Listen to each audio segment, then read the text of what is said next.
ও মা, একটা বাজে খবর আছে, একটা ভালো খবর আছে, কোনটা শুনবে? হ্যাঁ, বাজে খবর ভালো খবর? কি বাজে হলো কে জানে।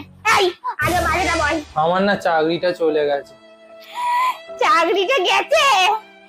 এ বাবা, ওই কালমুখী জবেটুকু তার জীবনে এসছে, তার জীবনটা একদম বরবাদ হয়ে গেছে।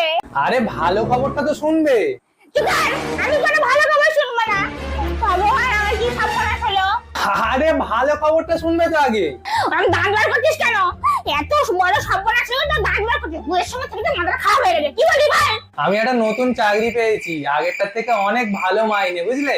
বাহ বাহ, এটা খুব ভালো খবর। আসলে আমি সারাদিন ঠাকুরের কাছে প্রার্থনা করি, ধূপ ধুনো দিই, ওই জন্যই তো ভালো চাকরি। ও, যখন ছেলে চাকরি গেল তখন সবাই কালমুখীর দোষ, আর যখন ছেলে চাকরি পেলো তখন আমি ধূপ ধুনো দিয়ে ঠাকুরকে ডেকেছি, তাই পেয়েছি।